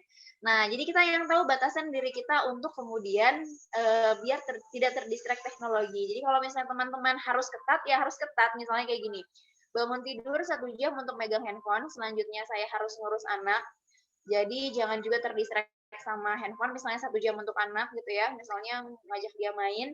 Nanti kalau misalnya saya anak sudah tidur, baru saya kemudian kerja, bisa main handphone lagi dan lain sebagainya. Jadi kita yang betul-betul harus pintar ngatur waktu secara ketat agar kita itu nggak banyak yang terlewat gitu aktivitas-aktivitasnya. Kecuali teman-teman memang sudah bisa gitu ya mengatur diri sendiri, terus mengatur waktu secara bijak gitu ya, yang akhirnya nggak perlu jadwal seperti itu gitu. Jadi tahu mana yang prioritas, mana yang tidak. Balik lagi kalau misalnya dalam Islam kan kita ada skala aulawiyat ya. Jadi harus dikerjakan yang wajib dulu, kemudian yang sunnah, kemudian yang mubah. Nah kalau misalnya aktivitas teknologi ini adalah aktivitas yang mubah, berarti aktivitas ini harus diakhirkan. Contohnya adalah mengerjakan semua yang wajib, kayak misalnya pertama tadarus dulu ya, kalau sekarang kan lagi Ramadan ya, tadarus dulu. Misalnya gini, saya selesai 1 juz, baru saya boleh main Instagram 15 menit. Nanti saya tadarus lagi setengah juz, nanti saya boleh main Instagram lagi 15 menit misalnya kayak gitu. Dikasih batasan diri waktu aja. Jadi itu lebih bisa mengontrol gitu ya. Buat ibu rumah tangga kayak gimana? Tetap gitu ya, tahu fokus kewajibannya apa. Fokus kewajibannya itu adalah menjaga anak sebetulnya kan kayak gitu ya. Jadi kalau anaknya sudah kenyang, anaknya sudah enak gitu ya, anaknya sudah terurusi dengan baik, baru kita bisa main handphone sebetulnya kan kayak gitu ya. Karena yang prioritas itu adalah mendidik anak dulu kan kayak gitu. Jadi main handphonenya nanti setelah anak itu betul-betul merasa nyaman gitu, betul-betul sudah diurusin dengan baik seperti itu. Misalnya suami dulu diurusin, baru kita main handphone dan lain sebagainya. Kalau buat mahasiswa gimana? Tugas-tugasnya dikerjain dulu, mana yang wajib dikerjain dulu, baru yang sifatnya mubah itu belakangan. Main handphone tuh mubah gitu, kecuali memang ada sesuatu yang menyifatkan jadi wajib gitu ya, kayak misalnya birrul walidain di handphone.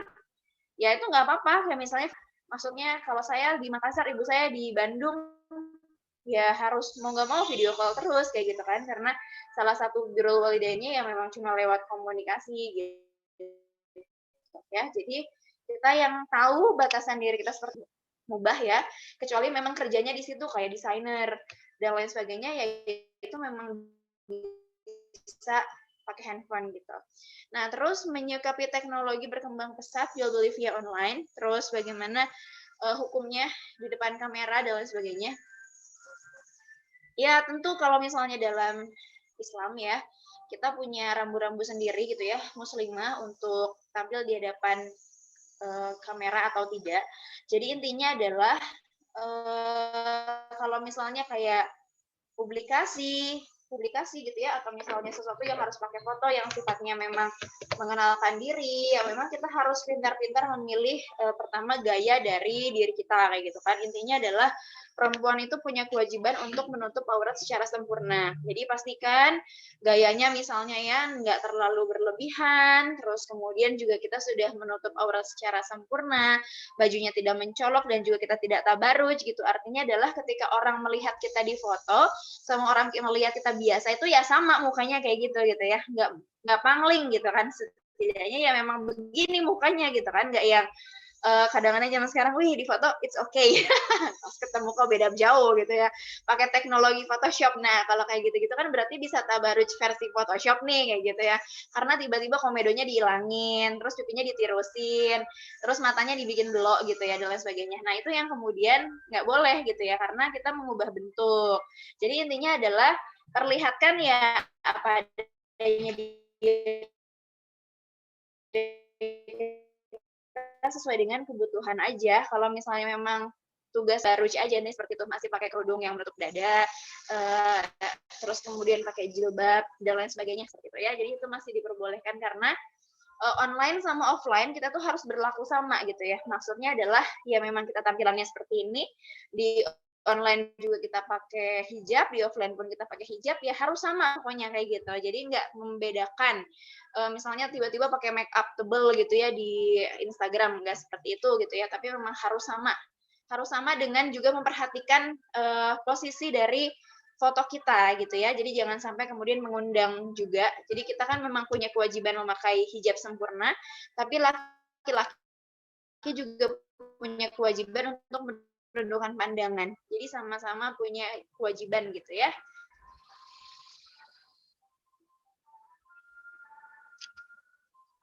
Terus ini ya maksudnya kayak memuji diri sendiri ya. Maksudnya kalau kita tampilannya sama sih kayaknya nggak harus dipuji ya, kan sama mukanya gitu ya. Kecuali memang kalau diubah-ubah ya, ih cantik sekali aku di foto ya. Ya kalau sama yang mukanya kan sama, jadi maksudnya ya kalau saya sih nggak muji ya, karena ya memang kayak gini mukanya gimana. Ya sama gitu. Dikhawatirkan aja nanti maksudnya ke ujub sama Ria. Wah saya cantik di kamera gitu kan.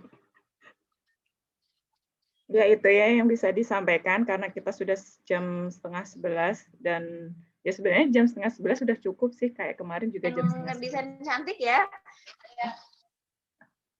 Jaringanmu terlalu lambat sepertinya ya. Agak ini. Halo, tes. Ya, Teh Yul. Ya, seperti jaringannya lepas. Sudah masuk? Iya, ini kayaknya putus-putus ya. Benar. Ya udah deh, lainnya aja langsung closing statement aja Teh. Udah jam 10:30. Halo. Iya, belum connect. Ya, di sini tulisannya emang jaringannya sangat hilang gitu ya. Bisa dikatakan hilang. Ya kita tunggu sebentar lah. Ya, aku pakai handphone ini. Oh iya, silahkan. Ya, closing statement aja. Ya, aku pakai handphone ini. Oh iya, silahkan. Oke. Ganti ya, pakai handphone. Pakai laptop tadi. Iya, Mbak Silvi, seperti itu. Oh iya, closing statement, Teteh. Oh, closing statement. Oke. Ya, jadi teman-teman, terlahir sebagai Gen Z itu adalah sesuatu yang memang bukan di luar kuasa kita. Artinya memang Allah Subhanahu wa taala itu memberikan kita satu karunia ya, hidup sebagai Gen Z, hidup sebagai generasi terakhir, tentu ada hikmah-hikmah yang ingin disampaikan oleh Allah kepada kita ya. Terlahir sebagai ibu rumah tangga, terus kemudian juga terlahir sebagai seseorang yang kemudian hidup dengan teknologi yang sangat banyak sekali mendisrupsi kita, itu bukan sesuatu yang kemudian harus kita keluhkan, tetapi akhirnya adalah kita harus betul-betul bisa mengungkap hikmah yang kira-kira ingin Allah sampaikan lewat kita. Apakah kita bisa maksimal tidak menjaga peran itu di generasi Z? Banyak sekali pahala yang teman-teman bisa lakukan di zaman sekarang karena melimpah ruah sekali teknologi ya. Bisa jadi desainer, bisa jadi desainer grafis tadi ya, bisa jadi bisa menulis banyak hal, bisa jadi blogger, bisa jadi banyak apapun asal kita itu memang mau menggali potensi diri kita gitu ya. Intinya adalah yang yang akan dihisab oleh Allah adalah bagaimana kita memanfaatkan posisi kita pada hari ini sebagai Gen Z gitu ya, bukan karena Gen Z-nya sendiri dan bukan karena kita selaku generasi akhir zaman gitu. Jadi kita betul-betul fokus kepada amalan-amalan yang bisa kita lakukan selama kita masih diberikan nyawa gitu ya oleh Allah. Jadi tetap semangat di bulan suci Ramadan gitu ya. Insya Allah akan ada pahala yang sangat berlimpah oleh Allah ya sepanjang kita berusaha untuk mencari skill kita, mencari potensi kita, dan lain sebagainya. Insya Allah. Begitu Mbak Silvi. Ya sudah, itu yang bisa disampaikan, yang bisa kami sajikan kepada teman-teman. Semoga ada ada hikmahnya, ada ilmu yang bisa diambil seperti itu. Dan tadi di chatting ada yang mengatakan terima kasih sudah mencerahkan. Alhamdulillah, berarti apa yang kita sampaikan emang masuk gitu ya di relung-relung hati kita, di pikiran-pikiran kita seperti itu. Dan jangan khawatir, masih ada kurang lebih berapa ya? 5 kali pertemuan lagi ya sampai akhirnya Ramadan nanti, sampai sebelum sebelum hari raya seperti itu. Dan nanti mungkin sepertinya setelah hari raya nanti kita akan membuka kelas-kelas selanjutnya. Yaitu saja, terima kasih Teh Yul, jazakillah khair, dan buat teman-teman jazakumullah khair sudah bergabung, sudah meluangkan waktunya. Mohon maaf apabila ada salah-salah kata. Ini nanti saya share PPT dan record kajian kita kali ini. Kita akhiri saja ya. Kita akhiri dengan membaca istighfar. Astagfirullahaladzim, astagfirullahaladzim, astagfirullahaladzim. Doa akhir majelis, subhanakallahumma wa bihamdika asyhadu an la ilaha illa anta astaghfiruka wa atubu ilaik. Dan alhamdulillahirabbil alamin. Wassalamualaikum warahmatullahi wabarakatuh. Waalaikumsalam warahmatullahi wabarakatuh. Jazakallahu khair teman-teman sahabat iman semuanya. Sampai berjumpa di kelas berikutnya.